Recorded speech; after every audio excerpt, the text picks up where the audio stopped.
Le roi et sa lignée. Frère, écoute bien. On t'a menti sur ce qu'est un homme. On t'a dit que la virilité, c'était séduire, courir, supplier, ramener des cœurs fragiles comme des trophées. On t'a vendu une image d'homme docile, quémandant de l'amour comme on mendie un morceau de pain. Mensonge. La vérité, c'est que dans toute l'histoire, ce ne sont pas les gentils qui ont bâti des lignées. Ce sont les rois, les dominants, les initiés, ceux qui, malgré les guerres, les trahisons, les exils, ont laissé une marque.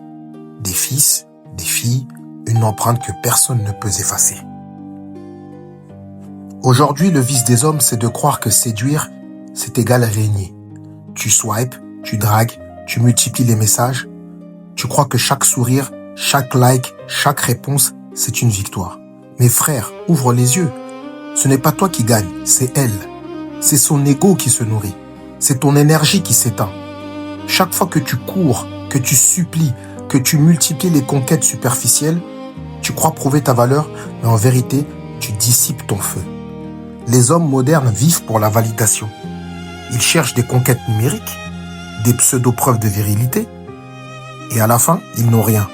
Pas de royaume, pas de lignée, pas de traces, seulement des illusions. La vraie peur, elle est là. La peur d'être remplacé, d'être effacé, d'être oublié. Un jour, tu regarderas autour de toi et tu verras un autre homme prendre ta place, une femme refaire sa vie en un claquement de doigts, tes enfants t'appeler de moins en moins, la peur de disparaître, la peur de n'avoir rien bâti. Regarde les loups. Seul l'alpha garde les femelles. Les autres errent dans le froid invisible. Regarde les lions. Quand un nouveau mâle prend la horde, il tue les lionceaux du précédent pour imposer sa lignée. Regarde les gorilles. L'argenté règne sur plusieurs femelles. Les autres n'ont que des miettes. Tu crois que la femme choisit par amour? Non, frère. Elle choisit par instinct.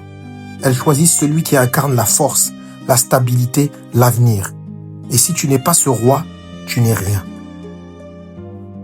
Il y a un espoir. Un roi ne naît pas roi. Il se forge.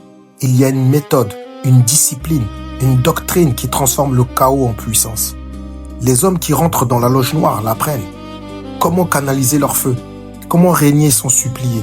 Comment bâtir une lignée que rien ni personne ne peut briser? Mais cette vérité, je ne la livre pas ici, car elle n'appartient pas aux profanes. Elle n'appartient qu'aux initiés.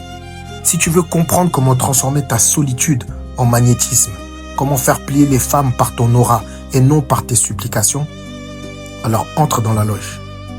Sinon, reste dehors et regarde les autres écrire l'histoire.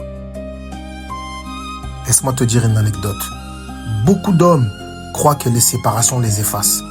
Ils pensent que quand une femme s'éloigne, quand un enfant leur échappe, tout est perdu. Mais c'est faux. Un roi sait que rien n'est jamais effacé.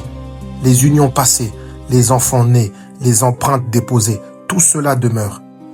Même celle qui voudrait l'oublier porte déjà en elle une marque indélébile. Voilà le secret. Tu ne perds jamais vraiment ce que tu as marqué. La morale est simple. Tu ne dois plus courir après les illusions. Tu dois bâtir ton royaume. La sélection naturelle ne pardonne pas. Seuls les forts laissent une trace. Les faibles se consument dans les illusions. Les rois bâtissent des lignées. Alors frère, écoute-moi bien. Ne te demande pas si elles t'aiment. Demande-toi si tu régneras.